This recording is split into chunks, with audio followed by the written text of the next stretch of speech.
Hello everybody, it's Daniel from Wines by Jennifer, and I'm here with Julio from Moris Farms. We tried through the lineup today, some fantastic stuff, and I just want to take a minute, since you guys will be trying it, to let him introduce a little bit about the wines and tell you about the name as well. So Julio, first I just want to ask you, because Moris Farms is not Italian and you are very Italian, so where does the name come from? This is why I have to travel to explain exactly the name. Moris is my family, my mother's last name is a family last name. My family is originally from Spain. They came from Spain more than 300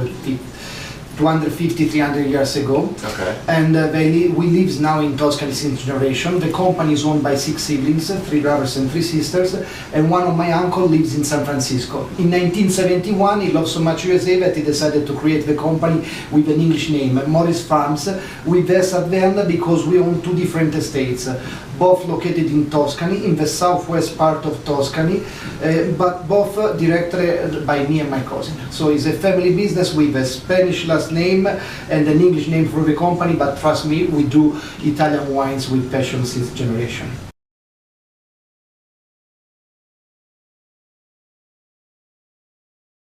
We focus first of all with the Sangiovese in the red wines, and it's the most typical grape in Tuscany, the base of all the Chianti, of all the Brunello. People sometimes are scared at knowing my wines because the name doesn't sound so familiar. It's not so common when you speak about the Chianti or Brunello. You are for sure more familiar, and this is why I'm here to introduce wines from a different sub-region of Tuscany that are easily competitive and a great result compared the big famous name usually drunk for here in the state from the Tuscany region.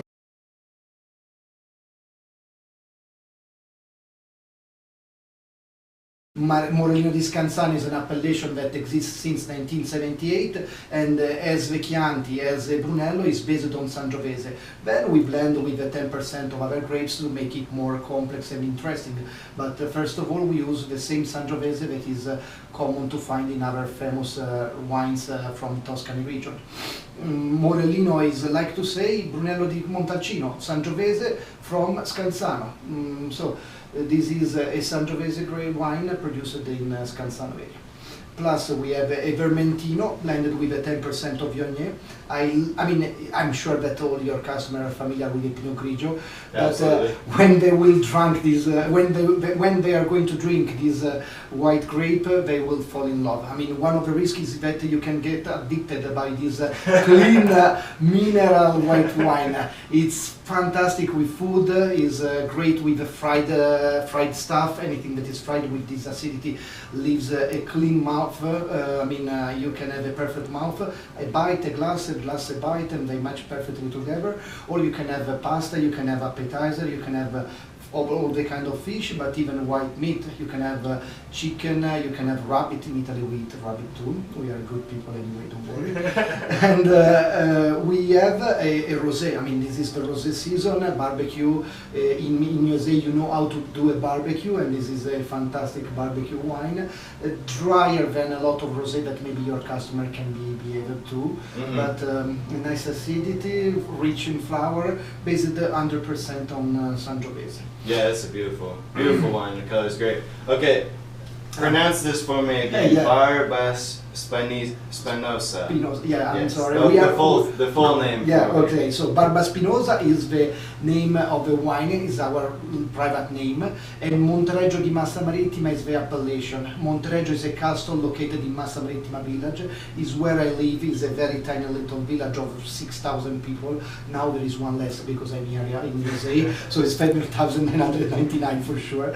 And so the complete name is Barba Spinosa Montereggio di Massa Marittima.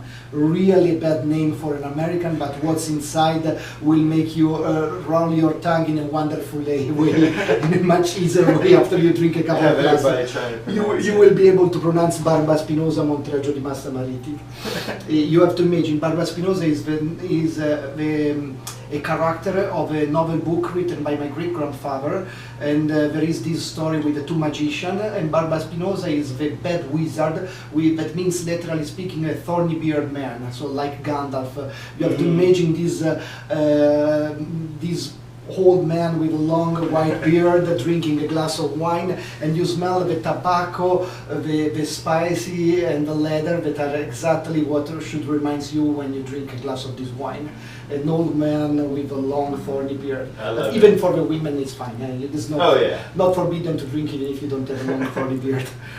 Absolutely. I mean, if we put a young Morellino, we put in barrique, we kill the wine. I mean, we work very hard in the vineyards to produce good fruit, and so the wine is made by fruit. You want to taste the fruit in the glass. We focus a lot on this red fruit, this freshness when we drink one of our wines, and we want to taste it when it's in the glass. If we take the young Morellino and we put in the barrique, we kill. We start with a stronger wine, different production, more complexity to make a wine that is perfect for the barrique.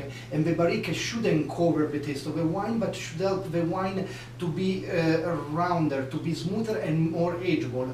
There is a chemical process when you put a wine in barrique.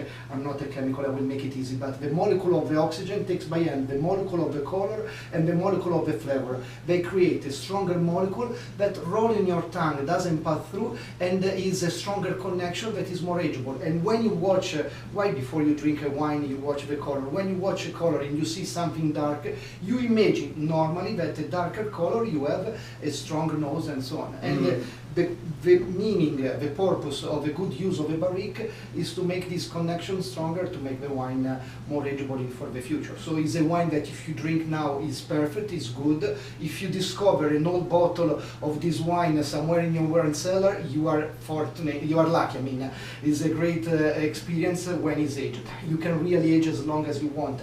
In 2007 we had a wine tasting, and one of our customers was excited to share with my father the table. We did this wine event, and he brought a bottle of this wine 1990.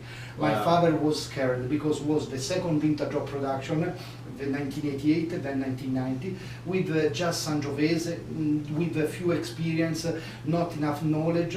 He was expecting to drink, honestly, not a great wine. Right. He was surprised by the quality. We started with a good, balanced wine, and it was amazing after 17 years.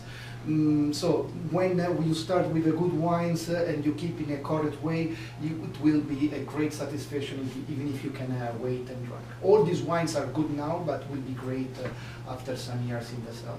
Like you said, it's all about the fruit. Now, remind me again what the aging specifications are for Reserva and Scansano. Yes, a Morellino di Scansano can be produced completely without barrique or with some barrique, but for a short period, and so you have to call it classico. It's a young, what I call young version, the regular one. You can use the word Riserva when you spend at least 1 year in barrique, and you can't release before 2 solar years since the harvest. Okay. If you want to wait a little more, no one complains. Sure. So it's got to be 2 years. They could do it all in barrique, yes. but at least 1 year. Exactly. At least 1 year all in barrique. Okay. It's Cool. all bureaucracy. It's the Italian part of bureaucracy. Awesome. Cool. Well, thank you guys for watching, and if you want to come try the Moris Farms wines, they're here at Wines by Jennifer. Thank you, Julio. Thank you.